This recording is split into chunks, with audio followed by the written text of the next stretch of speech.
안녕하세요.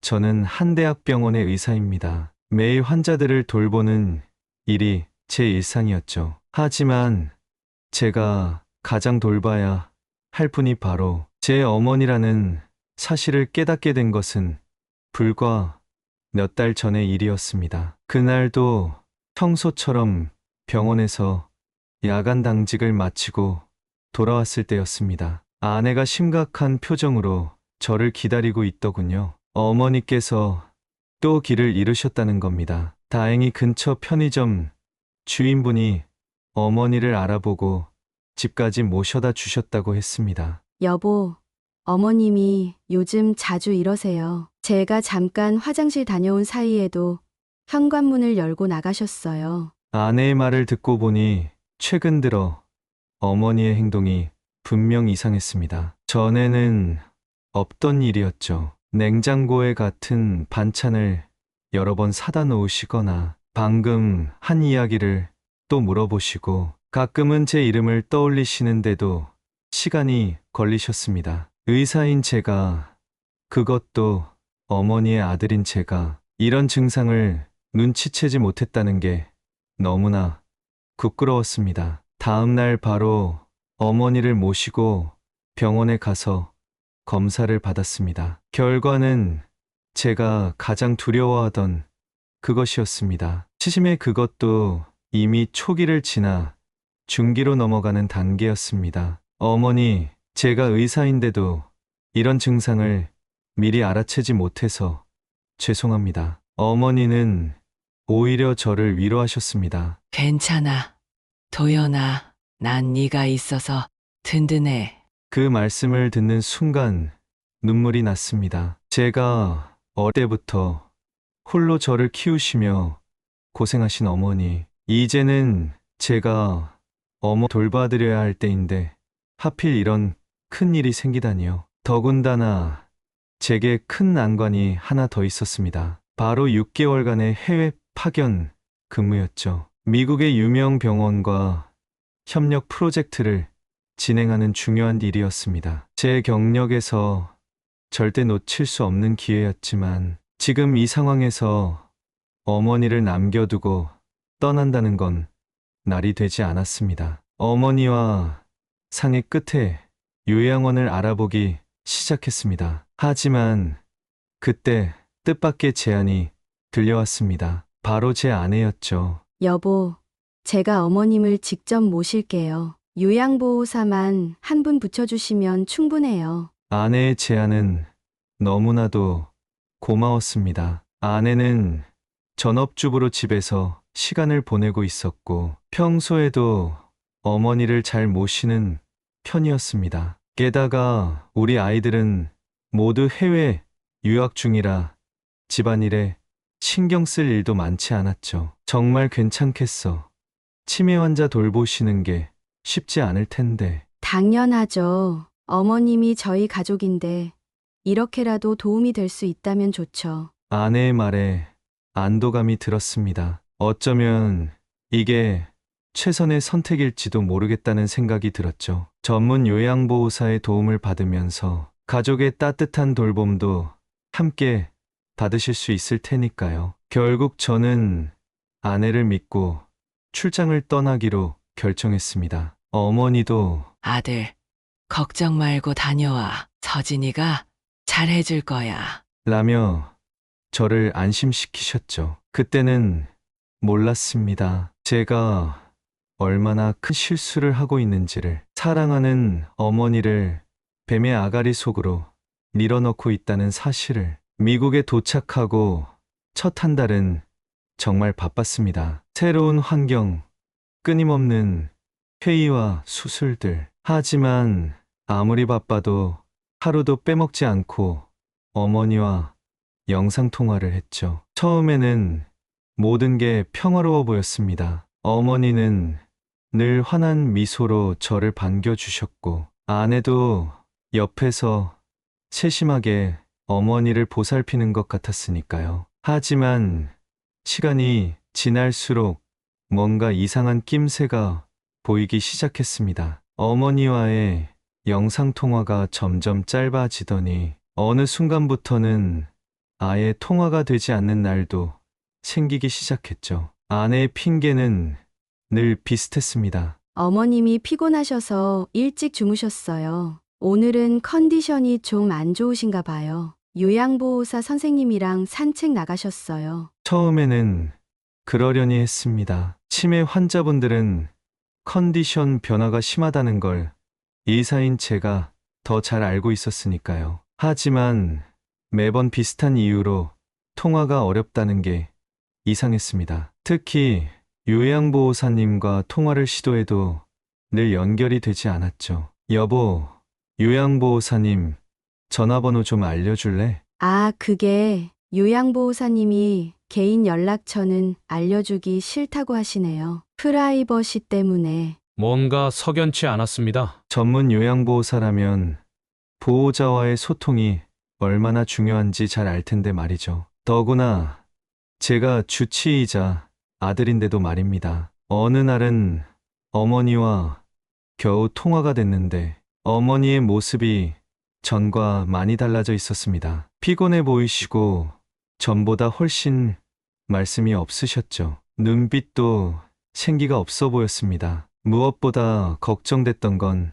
어머니의 팔에 보인 자국이었습니다. 어머니, 팔에 멍이 든 것 같은데 어디 다치신 거야? 질문을 던졌는데 갑자기 화면이 끊겼습니다. 다시 걸었더니 아내가 봤더군요. 아, 그거요.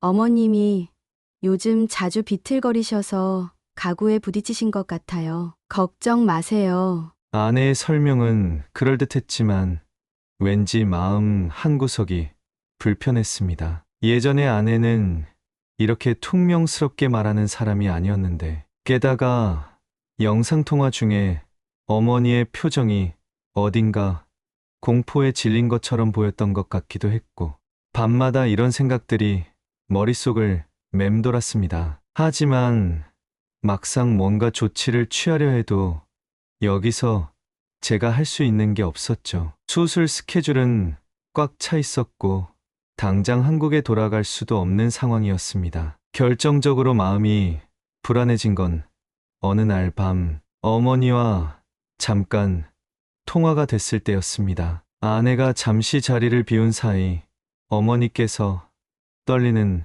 목소리로 말씀하셨죠. 도연아, 엄마가.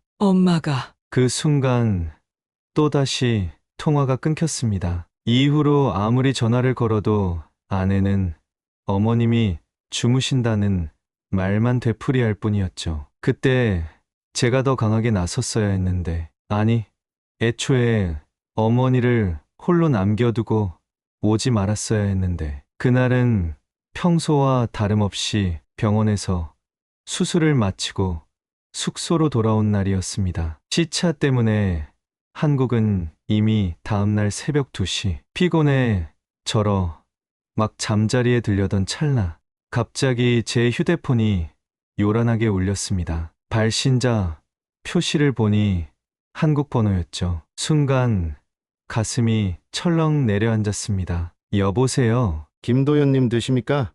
여기는 강남경찰서입니다.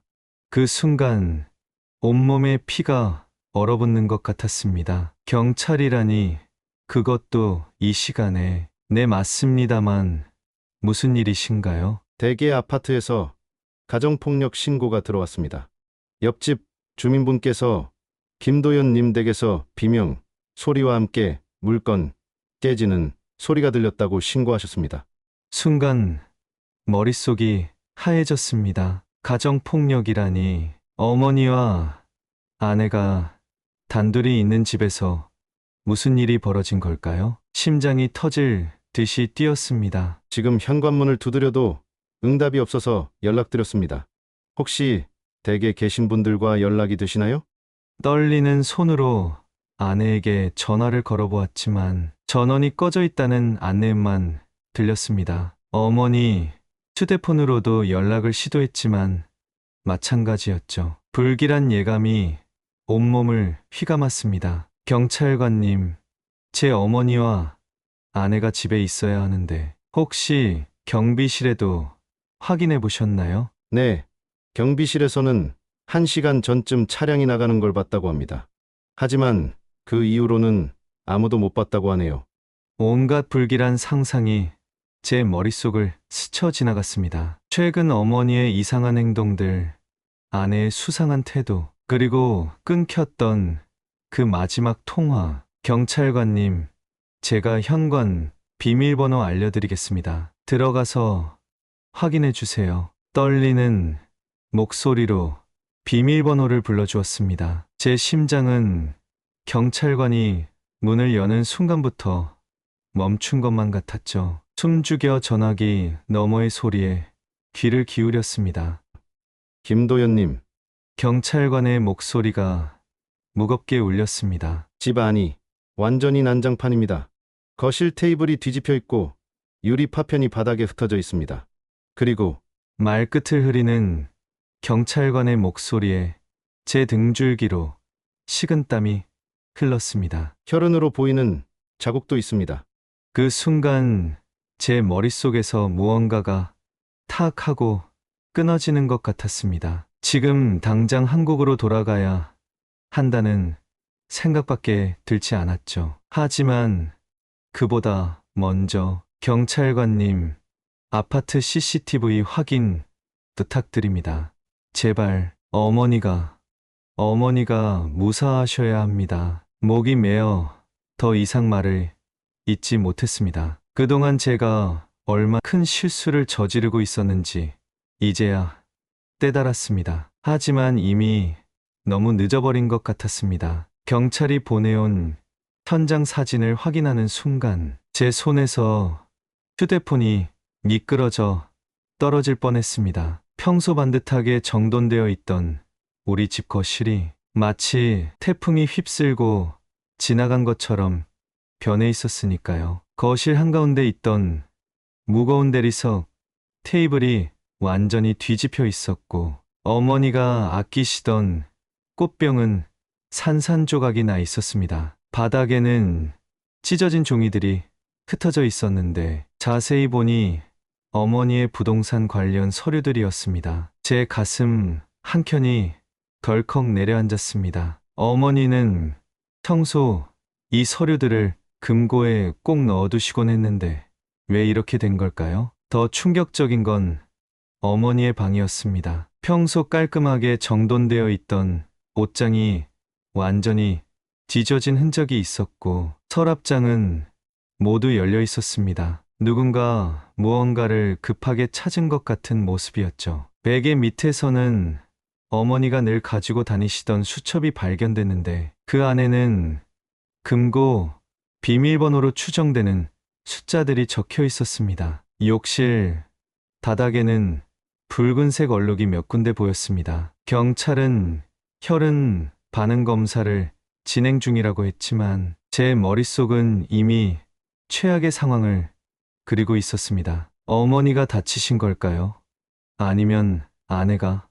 도대체 무슨 일이 있었던 걸까요? 부엌 싱크대 위에는 먹다만 약이 놓여 있었습니다. 어머니의 치매 약이었죠. 평소 아내가 꼼꼼하게 챙겨드린다던 그 약. 하지만 약통을 자세히 보니 유효기간이 이미 3개월이나 지나 있었습니다. 아내가 약을 제때 드리지 않았다는 뜻이었죠. 현관에는 어머니의 신발이 한쪽만 있었습니다. 다른 한쪽은 보이지 않았죠. 그리고 그 옆에는 아내의 하이힐이 비스듬히 벗겨진 채로 있었습니다. 마치 누군가를 급하게 끌고 나간 것 같은 모습이었습니다. 신발장 위에 놓여있던 어머니의 보청기도 바닥에 떨어져 배터리가 튀어나와 있었습니다. 현관, 방범, 카메라는 전선이 뽑혀 있었고 복도 쪽 CCTV는 검은 천으로 가려져 있었습니다. 분명 계획적인 무언가가 있었다는 걸 직감할 수 있었죠. 하지만 도대체 아내는 왜 이런 짓을 저지른 걸까요? 거실 탁자 위에 놓인 달력에는 빨간 동그라미가 쳐진 날짜가 있었습니다. 바로 오늘이었죠. 그리고 그 옆에는 조그맣게 공증이라는 글자가 적혀 있었습니다. 순간 머릿속에서 불길한 예감이 스쳐 지나갔습니다. 아내가 저와의 통화를 제안한 이유, 그리고 어머니의 치매약을 제때 주지 않은 이유, 모든 것이 하나로 연결되는 것 같았습니다. 경찰은 이미 인근 CCTV 영상을 확보하고 있다고 했습니다. 곧 확인할 수 있을 거라고 했지만 그 시간이 제게는 1년처럼 느껴졌습니다. 지금 이 순간에도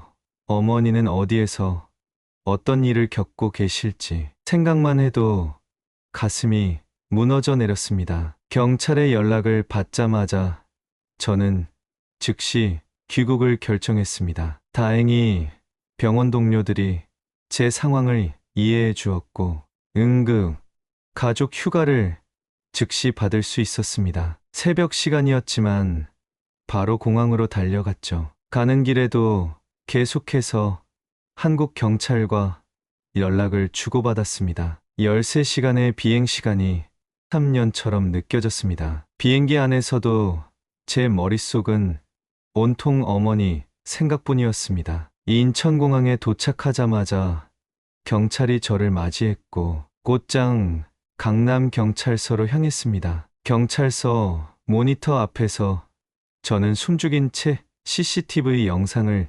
지켜보았습니다. 화면 속 시간은 새벽 1시 15분. 우리 아파트 지하주차장에서 아내의 차량이 천천히 움직이기 시작했습니다. 그때까지만 해도 별다른 이상한 점은 보이지 않았습니다. 하지만 10분 뒤 아파트 후문 CCTV에 토착된 장면에서 제 심장이 멎는 것 같았습니다. 아내가 어머니의 머리채를 잡고 강제로 차에 태우는 모습이 선명하게 찍혀 있었기 때문입니다. 어머니는 필사적으로 저항하고 계셨지만 아내는 마치 짐짝을 다루듯 거칠게 어머니를 밀어 넣었습니다. 순간 제 손에 쥐고 있던 물컵이 바닥으로 떨어져 산산조각이 났습니다. 더 끔찍했던 건 어머니의 옷차림이었습니다. 한겨울인데도 얇은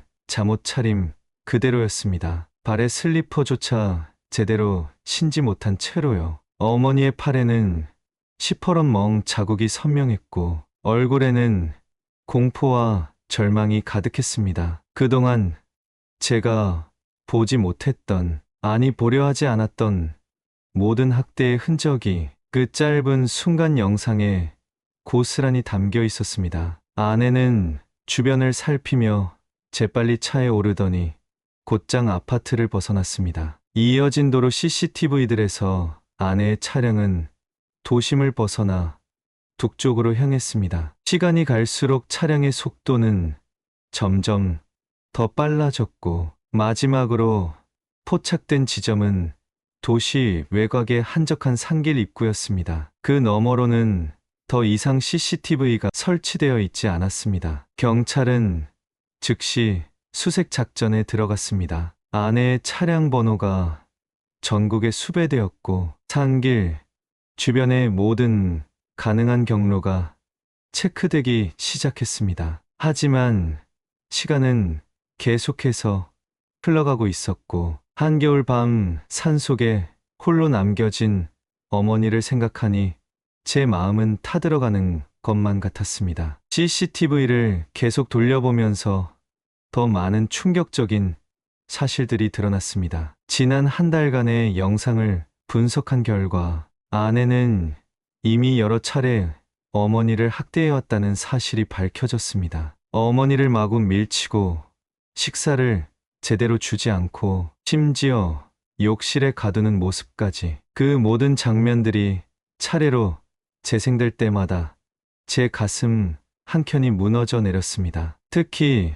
충격적이었던 건 일주일 전 영상이었습니다. 아내가 늦은 밤 누군가와 통화하는 모습이 토착됐는데 대화 내용은 들리지 않았지만 그녀의 표정과 행동은 분명 수상했습니다. 통화 후 아내는 어머니의 방에 들어가 서류를 뒤지기 시작했고 금고 앞에서 여러 번 비밀번호를 시도하는 모습도 보였습니다. 저는 그제서야 모든 것을 깨달았습니다. 아내가 어머니의 치매를 악용해 재산을 가로채려 했다는 것을, 그리고 오늘이 바로 마지막 단계였다는 것을. 허나 뭔가가 틀어졌고 결국 이런 극단적인 선택을 한 것이었습니다. 경찰은 아내의 최근 통화 기록과 인터넷 검색 기록을 분석하기 시작했습니다. 산속에 버려진 노인들에 대한 뉴스를 검색했던 기록, 치매 환자의 법적 권리를 알아보던 기록, 그리고 수상한 공증 사무실과의 통화 기록까지, 모든 것이 계획적이었습니다. 제가 해외에 있는 이 시기를 노린 것도 모두 이 순간을 위한 준비였던 것입니다. 저는 피로와 시차, 그리고 분노와 자책감이 뒤섞인 채 경찰서 의자에 털썩 주저앉았습니다. 하지만 지금은 제 감정에 빠져 있을 시간이 없었습니다. 어머니를 찾는 것, 그것만이 제 머릿속에 가득했습니다. 수사팀은 이미 아내의 차량이 마지막으로 목격된 산길 일대에 수색팀을 배치했다고 했습니다. 저는 직접 현장으로 가겠다고 했습니다. 제 어머니를 찾을 때까지 절대로 포기할 수 없었으니까요. 경찰의 수사는 신속하게 진행되었습니다. 아내의 차량이 마지막으로 포착된 지점은 도시 외곽의 북한산 인근이었습니다. 그곳에서부터는 도로 CCTV가 설치되어 있지 않은 산길이 여러 갈래로 이어져 있었죠. 수색 범위는 점점 넓어졌고 시간은 계속해서 흘러갔습니다. 차량의 블랙박스 기록도 확인했습니다. 하지만 아내는 이미 블랙박스를 제거한 상태였습니다. 단 하나의 실수도 용납하지 않겠다는 듯한 치밀함이 역력했죠. 그녀의 이런 면을 전혀 몰랐다는 게 더욱 소름 돋았습니다. 10년을 넘게 함께 산 아내였는데 저는 그녀의 진짜 모습을 전혀 알지 못했던 겁니다. 경찰은 아내가 지난 한 달간 드나들었던 모든 장소를 조사했습니다. 주유소, 마트, 미용실, 그리고 마지막으로 확인된 곳이 한법무사 사무실이었습니다. 그곳에서 아내는 어머니의 재산과 관련된 서류를 상담했다고 합니다. 치매 환자의 재산 관리 권한을 이전받는 방법을 문의했다고 하더군요. 모든 정황이 계획적인 범행이었음을 가리키고 있었습니다. 수사팀은 아내의 휴대폰 위치 추적도 시도했습니다. 하지만 이미 전원이 꺼진 상태였고 마지막 기지국 신호는 북한산 인근에서 잡혔을 뿐이었습니다. 통신사를 통해 통화 기록을 조회해보니 사건 발생 전날 밤부터 수상한 번호로 여러 차례 통화한 기록이 있었습니다. 그 번호의 주인도 찾아보았지만 일회용 전화기였다는 사실만 확인될 뿐이었죠. 차량의 내비게이션 기록도 조회했습니다. 아내는 최근 한 달간 여러 차례 북한산 일대를 답사했던 것으로 드러났습니다. 마치 어머니를 버릴 장소를 미리 물색하고 있었던 것처럼요. 생각할수록 온몸에 한기가 느껴졌습니다. 제가 믿고 의지했던 아내가, 우리 가족을 위해 헌신한다고 생각했던 그 아내가 이토록 차갑고 잔인한 계획을 세우고 있었다니. 경찰은 산악구조대와 협력하여 수색 범위를 넓혀갔습니다. 드론까지 동원되었지만 울창한 나무들 때문에 상공에서의 수색은 쉽지 않았습니다. 날씨도 우리를 도와주지 않았습니다. 갑자기 비가 내리기 시작했고 기온은 계속해서 떨어지고 있었죠. 한겨울 날씨에 얇은 잠옷 차림으로 산속에 계실 어머니를 생각하니 가슴이 찢어질 것 같았습니다. 수색에 참여한 경찰들은 교대로 쉬어가며 수색을 이어갔지만 저는 잠시도 쉴 수가 없었습니다. 다리가 풀리고 몸 떨려도 계속해서 산길을 헤매며 어머니를 찾았습니다. 목이 쉬어라 어머니를 부르고 또 불렀습니다. 매 순간이 지옥 같았습니다. 어머니의 마지막 모습이 CCTV에 찍힌 공포에 질린 표정일까봐, 차가운 땅바닥에 쓰러져 계실까봐 생각만 해도 숨이 막혔습니다. 산악구조대와 경찰, 소방대원들이 총동원된 수색 작전이 시작된 지 벌써 16시간이 지나고 있었습니다. 한겨울의 차가운 바람이 산을 휘감고 돌았고 간간히 내리는 문발이 시야를 가렸습니다. 기온은 영하로 떨어진 지 오래였습니다. 구조대원들의 얼굴에는 점점 더 깊은 우려의 그림자가 드리워지고 있었습니다. 저는 제 발이 움직이는 한계 속에서 산을 헤맸습니다. 목이 쉬어가면서도 어머니를 부르고 또 불렀죠. 땅거미가 질수록 불안감은 더욱 커져갔습니다. 구조대원들이 건네주는 따뜻한 물도, 잠시 쉬어가라는 권유도 모두 거절했습니다. 지금 이 순간에도 어머니는 이 추위 속 어딘가에 홀로 계실 텐데 제가 쉴 수 있겠습니까? 수색견들이 이끄는 대로 여러 등산로를 오르내렸습니다. 때로는 길도 없는 덤불 속을 헤치고 들어갔죠. 어머니의 채취를 따라 수색견들이 반응을 보일 때마다 가슴이 쿵쾅거렸지만 결국 허탕을 치고 말았습니다. 산이 너무나 넓었고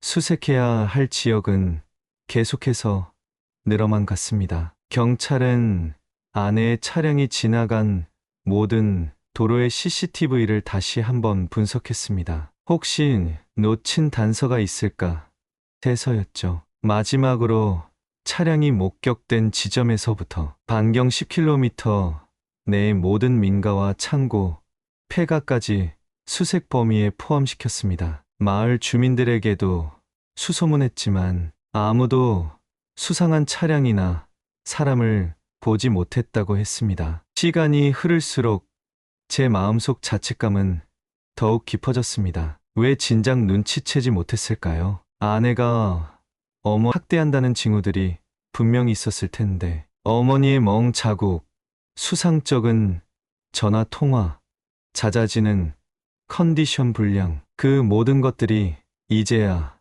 하나하나 떠올랐습니다. 제가 조금만 더 관심을 기울였다면, 조금만 더 의심했더라면 이런 일은 없었을 텐데 날이 저물자 수색은 더욱 어려워졌습니다. 밤사이 기온은 더 떨어질 것이고 어머니의 생존 가능성도 그만큼 낮아질 것이란 걸 의사인 저는 너무나 잘 알고 있었습니다. 구조대원들은 야간 수색을 위한 특수 장비들을 준비했고 열화상 카메라도 동원되었습니다. 하지만 저는 느끼고 있었습니다. 시간이 지날수록 우리가 찾는 건 살아계신 어머니가 아닐 수도 있다는 끔찍한 현실을. 산 중턱에 설치된 임시 지휘본부에는 계속해서 새로운 정보들이 모여들었습니다. 등산객들의 제보, 인근 마을 주민들의 이야기,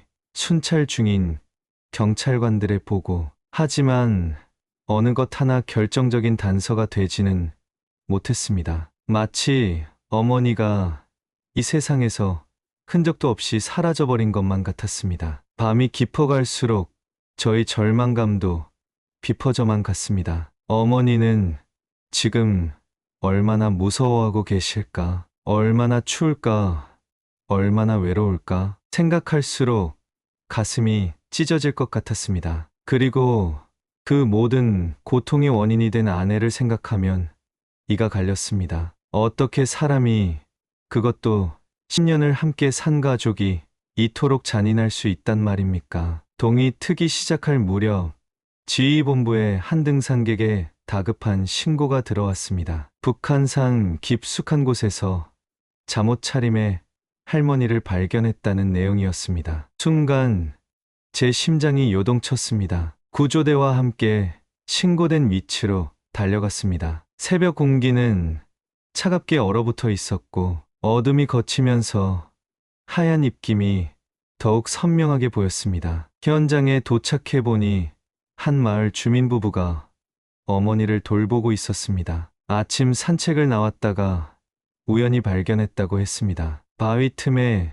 웅크리고 계시던 어머니는 심한 저체온 증세를 보이고 계셨습니다. 얇은 잠옷은 이슬과 찬 공기로 흠뻑 젖어 있었고 맨발에는 긁힌 자국이 가득했습니다. 온몸은 떨리고 있었지만 다행히 의식은 있으셨습니다. 어머니의 상태는 심각했습니다. 즉시 응급처치를 시작했습니다. 체온을 높이기 위해 구조대원들이 가져온 담요를 덮어드렸고 보온병에 담긴 따뜻한 물로 수분을 보충해드렸습니다. 어머니의 손과 발은 차가운 돌덩이처럼 굳어 있었고 입술은 창백하게 변해 있었습니다. 어머니는 저를 알아보셨지만 말씀을 제대로 잊지 못하셨습니다. 다만 떨리는 손으로 제 손을 꼭 잡으시더니 눈물을 흘리셨습니다. 그 모습을 보는 제 마음도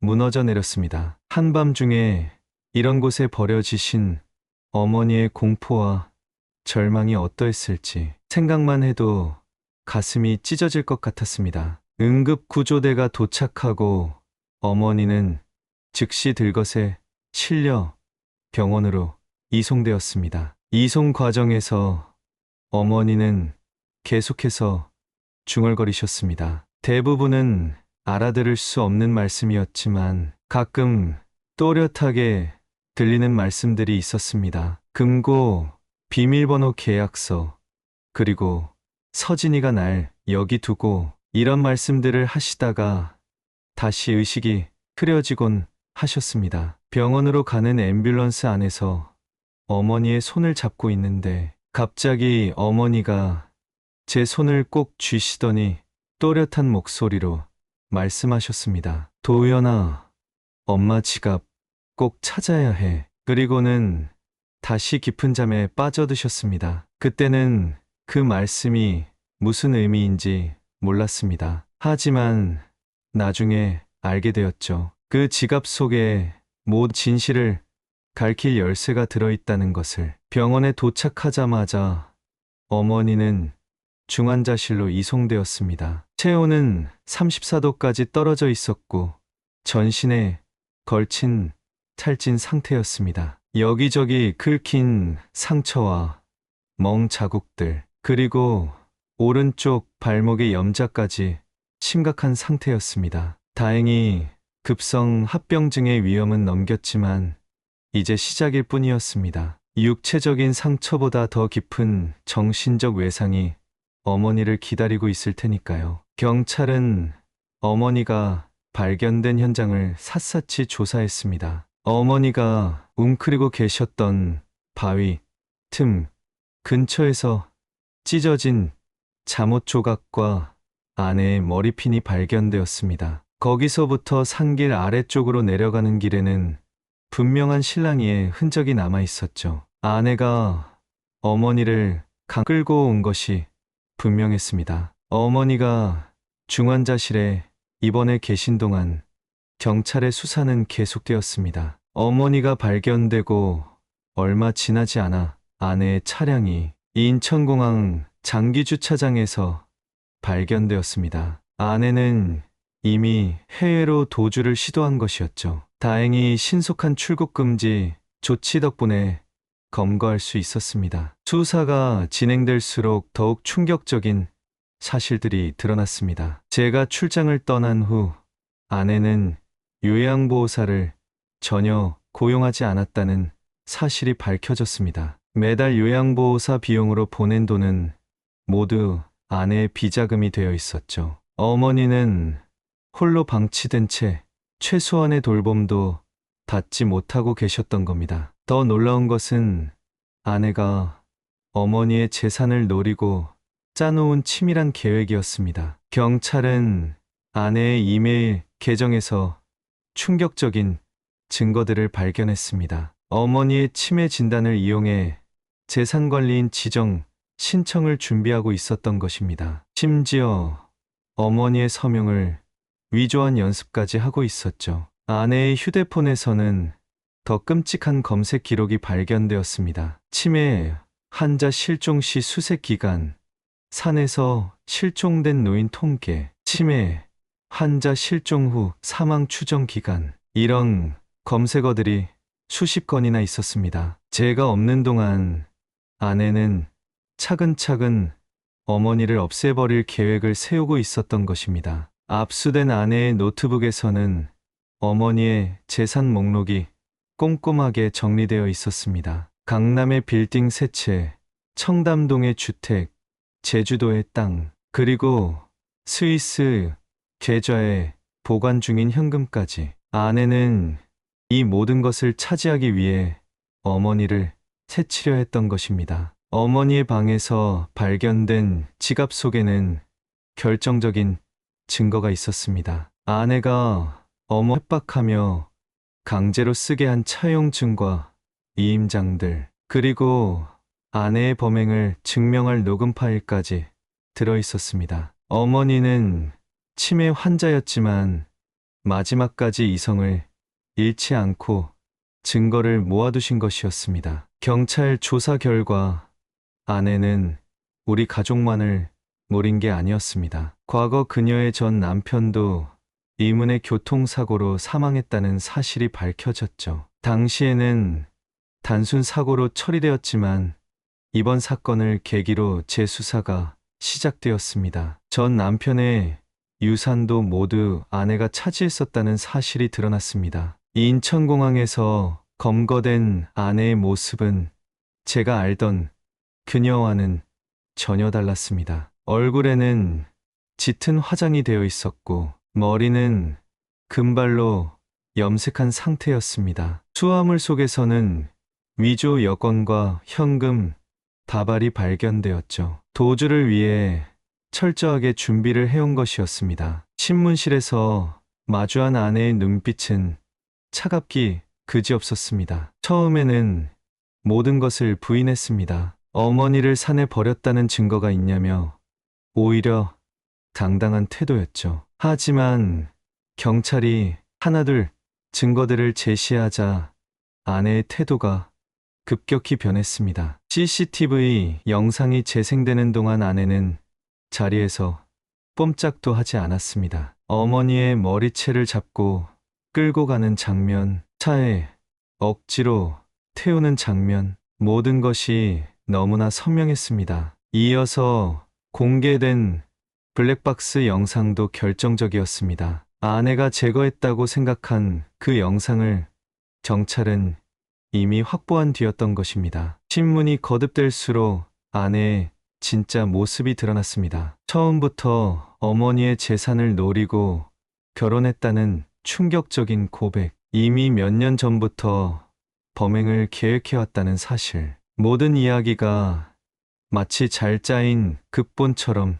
술술 나왔습니다. 하지만 가장 충격적인 것은 아내의 태도였습니다. 모든 것이 밝혀진 후에도 그녀는 전혀 죄책감을 보이지 않았습니다. 오히려 자신의 계획이 실패한 것에 대한 분노만 가득했죠. 어머니가 살아계시다는 소식을 들었을 때도 그저 입술을 깨물며 안타까워하는 모습뿐이었습니다. 검찰 조사에서는 더 많은 사실이 드러났습니다. 아내는 어머니의 치매약을 일부러 바꿔치기 했다고 합니다. 증상을 더 악화시키기 위해서였죠. 밤마다 어머니를 괴롭히고 수면제를 과다 투여하기도 했답니다. 그리고 그 모든 학대 장면을 몰래 촬영해서 보관했다고 했습니다. 나중에 어머니가 실종되면 치매 증상으로 인한 자발적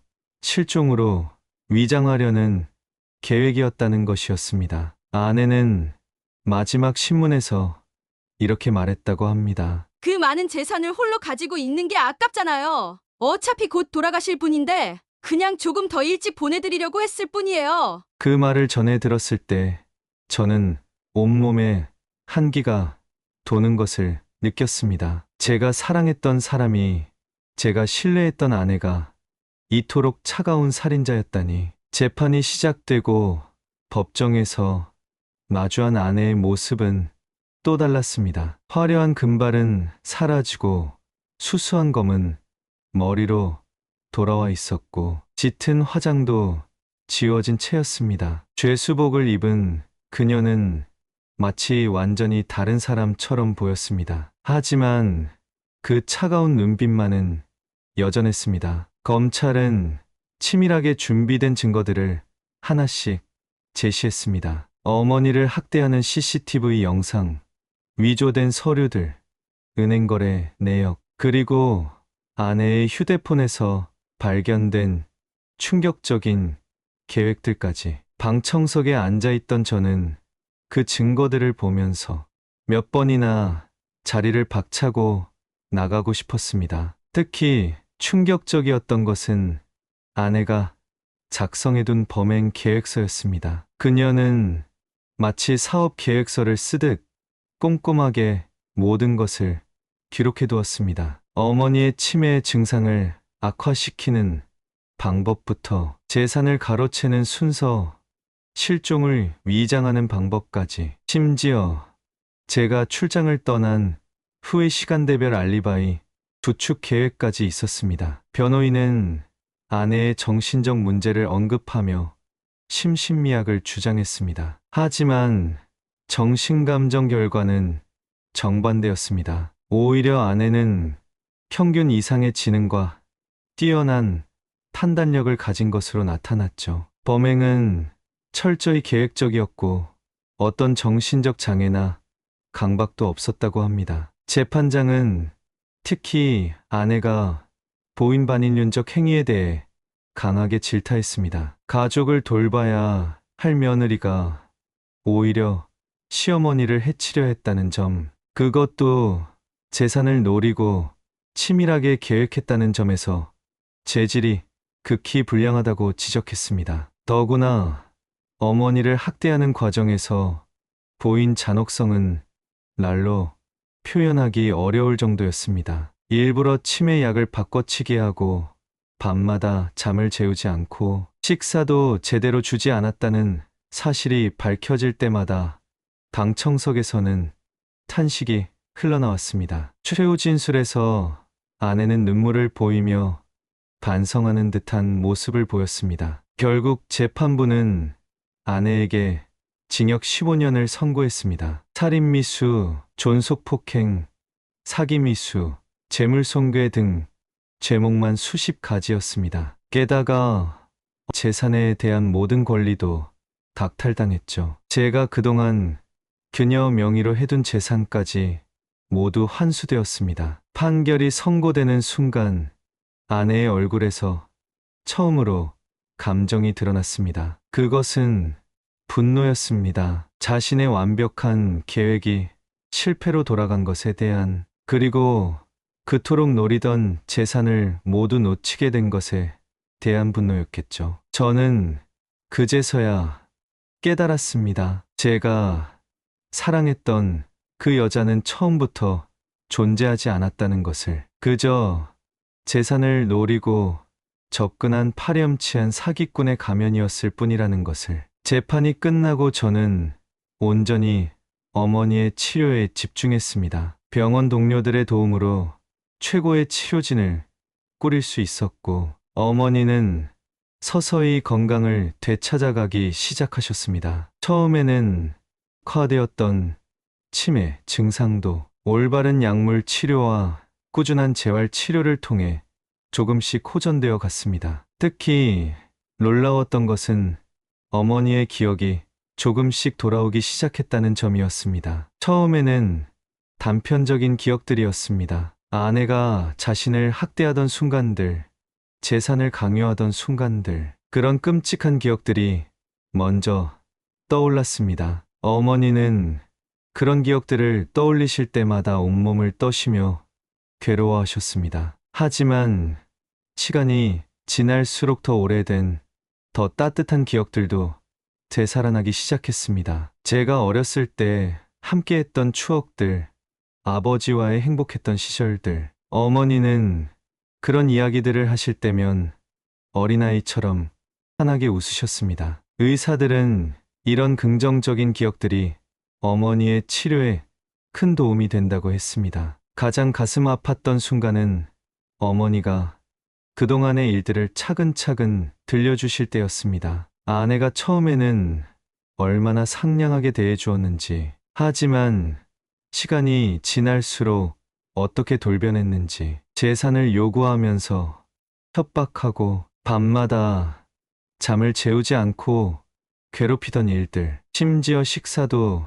제대로 주지 않았다고 합니다. 그런데도 어머니는 저를 걱정하셨답니다. 아내의 본색을 알면서도 제 행복을 위해 모든 것을 참고 견디셨다고 합니다. 처음에는 아내가 변할 거라 믿으셨대요. 하지만 점점 상황이 악화되면서 어머니는 몰래 증거를 모으기 시작하셨습니다. 치매 환자라고 무시하는 아내를 향한 마지막 저항이었을 테죠. 어머니가 특히 괴로워하신 것은 유학가 있는 아이들 이야기였습니다. 해외에서 공부하는 아이들이 연락할 때마다 전화 한 통 하지 못하게 했고, 아이들이 할머니랑 통화하고 싶다고 해도 강에 가둬놓고 자고 있다고 거짓말하며 목소리 한번 들려주지 않았다고 합니다. 그때마다 어머니의 눈가에는 눈물이 고였습니다. 하지만 이제 어머니는 달라지셨습니다. 과거의 고통스러운 기억들을 이겨내고 매일매일 조금씩 건강을 되찾아가고 계십니다. 산책을 나가실 때면 예전처럼 꼿꼿한 걸음걸이로 걸으시고, 가끔은 장난스럽게 농담도 하십니다. 무엇보다 기쁜 것은 어머니가 다시 웃음을 되찾으셨다는 것입니다. 예전처럼 활기차게 웃으시지는 못하지만 그래도 조금씩 밝아지시는 모습을 보면 제 마음도 따뜻해집니다. 저는 매일 퇴근 후에 어머니와 함께 저녁을 먹습니다. 어머니가 좋아하시는 반찬을 준비해서 찾아뵙고 소소한 일상을 나누는 것, 그것만으로도 저희 모두에게는 크나큰 행복이 되었습니다. 어머니의 건강이 많이 회복되던 어느 날이었습니다. 평소처럼 저녁 식사를 함께하고 있는데 어머니가 문득 깊은 한숨을 내쉬시더니 말씀을 꺼내셨습니다. 최근 들어 많은 생각을 하셨다고 합니다. 그동안 모아오신 재산에 대해, 그리고 앞으로의 삶에 대해서요. 어머니는 젊은 시절부터 부동산 사업을 하시며 많은 재산을 모으셨습니다. 그 과정에서 힘든 일도 많으셨다고 합니다. 하지만 그 재산이 오히려 독이 되어 가족을 해칠 줄은 꿈에도 몰랐다고 하셨습니다. 아내가 그토록 악랄한 짓을 저지른 것도 결국 그 재산 때문이었으니까요. 어머니는 오랜 고민 끝에 결심을 하셨답니다. 그동안 모아오신 재산의 상당 부분을 치매 환자들을 위한 복지시설을 만드는 데 쓰시겠다고요. 특히 가족들에게 버림받은 노인들을 위한 공간을 만들고 싶다고 하셨습니다. 어머니처럼 치매를 앓으면서도 가족들의 학대에 시달리는 분들에게 따뜻한 보금자리를 만들어주고 싶다고 하셨죠. 처음에는 놀랐습니다. 그토록 힘들게 모으신 재산을 남을 위해 쓰시겠다니. 하지만 어머니의 눈빛은 진지했고 그 속에는 강한 의지가 담겨 있었습니다. 어머니는 오히려 제게 미안하다고 하셨습니다. 당신 때문에 제가 아내의 배신도 겪고 힘든 시간을 보냈다면서요. 하지만 저는 고개를 저었습니다. 이 모든 일은 어머니의 잘못이 아니었으니까요. 오히려 제가 어머니를 제대로 보호하지 못한 것이 더 큰 죄였습니다. 어머니의 그 높은 뜻에 제가 조금이나마 보탬이 되고 싶었습니다. 그래서 저도 제안을 드렸습니다. 제가 그 복지시설의 의료 책임자가 되어 어머니의 뜻을 함께 이어가겠다고요. 어머니는 그 말을 듣고 눈시울을 붉히셨습니다. 그리고는 떨리는 목소리로 말씀하셨습니다. 도연아, 넌 정말 착한 아들이야. 엄마가 네 덕분에 이렇게 살아있는 거야. 그 말씀을 들으니 저도 눈물이 났습니다. 어머니와 저는 그렇게 한동안 말없이 서로를 바라보며 눈물만 흘렸습니다. 며칠 뒤 어머니는 변호사를 만나 재산의 활용 방안을 상담하셨습니다. 경기도 외곽의 맑은 공기와 깨끗한 자연환경을 가진 부지를 물색하기 시작했습니다. 도시의 번잡함을 벗어나 자연과 함께 할 수 있는 곳, 치매 환자분들이 평화롭게 생활하실 수 있는 곳을 찾았죠. 마침내 용인 근교의 아름다운 산자락의 넓은 부지를 매입할 수 있었습니다. 저는 병원 일정을 조정해 복지시설 설립을 위한 준비 작업에 참여했습니다. 자연 친화적인 설계로 건물을 짓고 주변에는 산책로와 텃밭도 조성하기로 했습니다. 치매 환자분들이 자연과 함께 생활하면서 심신의 안정을 찾을 수 있도록 말이죠. 우리 모두가 새로운 시작을 앞두고 있었습니다. 이제는 재산 때문에 상처받은 과거를 뒤로하고 그 재산으로 다른 이들에게 희망을 전하는 새로운 미래를 그리게 된 것입니다. 어머니의 얼굴에는 오랜만에 진정한 평화로움이 깃들어 있었습니다. 복지시설의 건립이 시작된 지 1년이 지났습니다. 어머니의 이름을 따서 지은 이곳은 이제 골조 공사를 마치고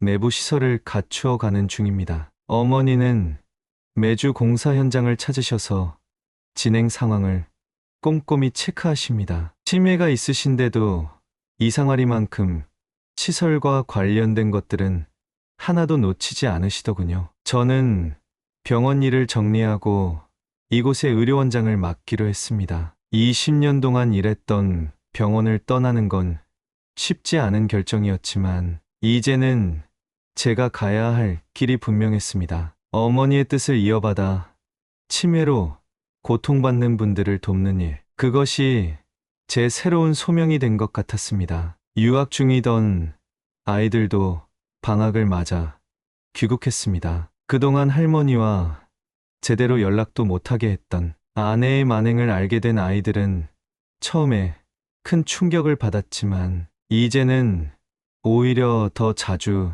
할머니를 찾아옵니다. 주말마다 할머니와 함께 공사 현장을 둘러보고 앞으로 생길 정원의 꽃과 나무들을 고르는 일을 돕고 있죠. 어머니의 치매는 여전합니다. 가끔 저를 알아보지 못하실 때도 있고 어제 있었던 일을 금세 잊어버리시기도 합니다. 하지만 이상하게도 복지시설과 관련된 일들은 또렷이 기억하십니다. 산책로는 어떻게 만들지, 치매 환자분들을 위한 프로그램은 어떤 것들이 좋을지, 어머니는 매일 새로운 아이디어를 제안하십니다. 특히 어머니가 가장 신경 쓰시는 부분은 입소하시는 분들의 비용 문제였습니다. 형편이 어려운 분들도 부담 없이 지내실 수 있게 하자며 당신의 재산 대부분을 기부하셨습니다. 강남의 빌딩들을 처분하고